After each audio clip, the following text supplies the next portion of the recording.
여러분 반갑습니다. 화요 말씀 시간입니다. 오늘은 열왕기상 18장 1절부터 18절에 있는 말씀을 가지고 은혜를 나누기를 원합니다.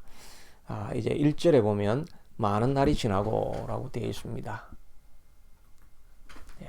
많은 날이 지나고 제3년에 여호와의 말씀이 엘리야에게 임하여 이르시되 너는 가서 아합에게 보이라. 내가 비를 지면에 내리리라고 말씀하고 있습니다. 많은 날이 지나고 라고 했는데 이제 3년 6개월이 지난 시점이 되어진 것입니다. 이스라엘 땅에는 이제 비가 오지 않아서 최고의 어려운 시간들을 지내고 있을 때였습니다. 엘리야는 하나님 앞에 쓰임 받는 능력의 종이었고 하나님을 순종하고 섬기는 선지자였습니다. 그런데 3년 반 동안 하나님께서 저 시골 아무도 찾지 않는 곳에 머물러 있으라고 합니다. 하나님께서 때로는 우리도 하나님 앞에 최선을 다하고 성실히 지냈고 하나님을 잘 섬겼는데 하나님께서 높이지 아니하시고 시골 어느 구석에 아무도 알아주지 않는 곳에 머물게 할 때가 있습니다. 회사에서도 열심히 최선을 다했는데 인정을 받지 못하고 한직에 머물러 있고 하나님 앞에 쓰임받지 못한다고 느낄 때가 있을 것입니다.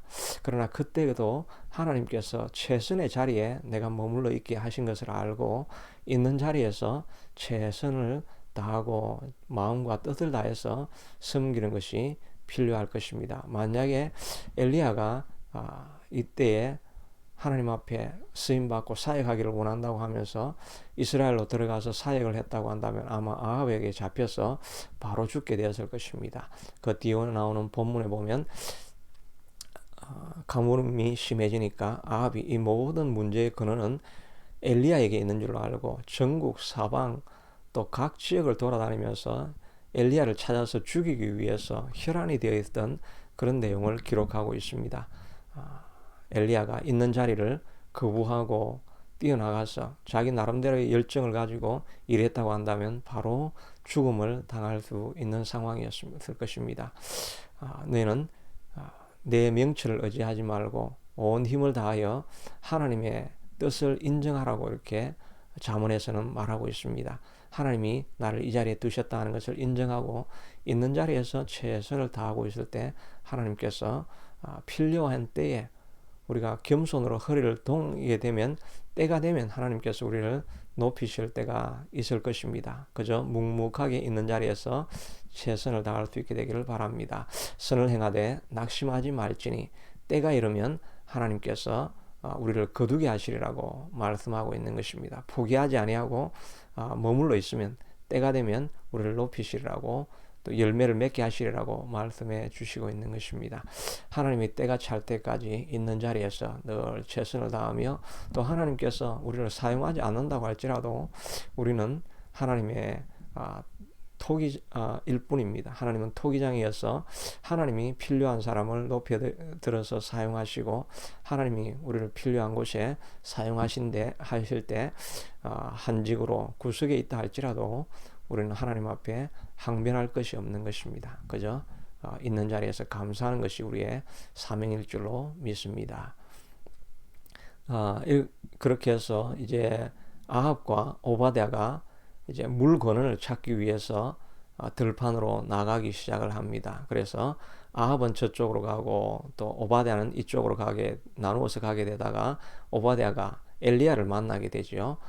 그러니까 엘리야가 아합에게 내가 여기 있는 것을 알리라 하고 하니까 오바댜가 아닙니다. 내가 알릴 수 없습니다. 내가 알리러 가는 중에 만약에 당신이 떠나가 버리면 내가 당신을 사로잡고 포로로 잡지 않았다는 것 때문에 아합이 나를 죽일 것입니다.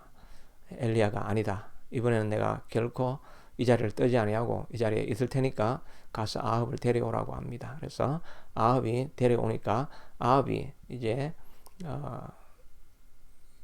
엘리야를 보고 처음 한 말이 바로 17절에 나와 있는 말씀이죠.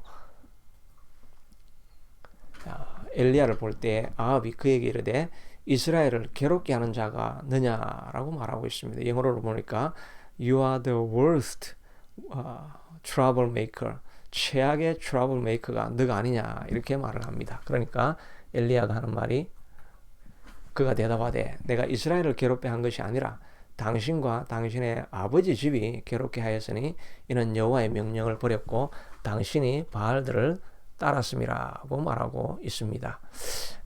아합은 이 모든 가뭄과 문제의 근원이 바로 엘리야에게 있다라고 이렇게 이야기를 합니다. 그러나 엘리야는 말하기를 그렇지 않습니다. 모든 문제의 근원은 바로 아합 당신이 우상을 섬기고 당신의 집안이 우상을 섬겼기 때문에 모든 문제의 근원은 당신에게서부터 나옵니다라고 말을 하고 있습니다.